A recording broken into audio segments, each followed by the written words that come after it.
महाराज जी 2 साल पहले एक मरीज की सर्जरी के दौरान उसके HIV संक्रमित रक्त के कारण ये रोग मुझे लग गया। महाराज जी स्वास्थ्य विभाग में कार्यरत हूँ। इस रोग के बारे में आज तक किसी को नहीं बताया, बट भगवान के आज तक हर निर्णय पर सिर झुकाकर स्वीकार किया, लेकिन कई बार मन बहुत विचलित हो जाता है और अपने भगवान से पूछने लगता हूँ कि कैसे क्या होता है ये? महाराज जी ब्लड संक्रमित हो जाता है, एड्स। तो ऑपरेशन के दौरान आपको कैसे हो गया?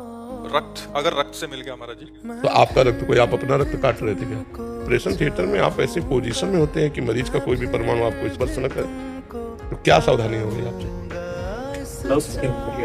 ग्लव्स कैसे ग्लव्स फट गया तो त्वचा फट गई। कभी कभी होता है कि हम अपनी गलतियों को छुपाने के लिए ऐसा बोल देते हैं, तो ऐसा तो नहीं। ऐसा कैसे हो सकता? जब हमारे को टेक्नीशियन डायलिसिस करता है ना, तो 2 ग्लव्स लगा के करता है। एक ग्लव्स साधारण, उसके ऊपर दूसरा जब सफाई कर लेगा तो दूसरा डाल के तब वो करता है। तो बहुत प्रवीणता चाहिए, पूरी जिंदगी बर्बाद कर ली।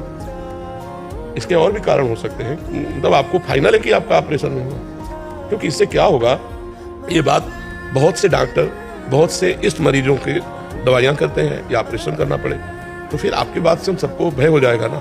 तो मुझे लगता है कि प्रायः बहुत बड़ी बड़ी बीमारियों से मरीज जाते हैं और डॉक्टर अपने को इतना सुरक्षित रख करके करते हैं जिससे वो उनके परमाणुओं से युक्त ना हो। महाराज जी वो हाथ में कट लगा हुआ था और वो हाँ, ऐसी बात तुम्हारी मान सकते हैं कि पहले से कुछ ऐसा, मतलब तो फिर निराश होने की जरूरत नहीं। बहुत औषधियाँ हैं और उस परहेज से चलो, लेकिन ब्याह मत करना।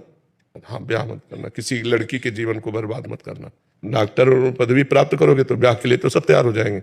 आपको अपने जीवन में तप करना होगा कि किसी का संसर्ग नहीं, और नाम जप करते हुए परोपकार करो और जीवन भगवान को अर्पित कर दो। ठीक है? मान लो आप तो विवशतावश भगवान को अर्पित कर रहे हो, हम लोगों ने तो आनंद पूर्वक अर्पित किया है कि कभी विषय नहीं भोगेंगे, कभी संसार के सुखों को स्वीकार नहीं करेंगे। सब बड़ी बड़ी पदवी के बच्चे अपनी अपनी सरकारी नौकरी छोड़कर भगवान में, तो ये कोई दुख का विषय नहीं है, दुर्भाग्य का विषय नहीं है। भगवान ने आपको परिस्थिति ऐसी दे दी तो आप बढ़िया अच्छे से चलो, आनंदित होकर। जितने दिन जीवन है मस्त रहो एकदम।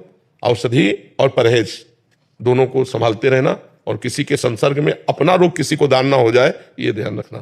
खान पान व्यवस्था सब भले किसी से ना बताओ, लेकिन अपने को बचा के रखो कि कहीं आपका किसी भी तरह से ये संक्रामक रोग दूसरे के शरीर में ना चला जाए।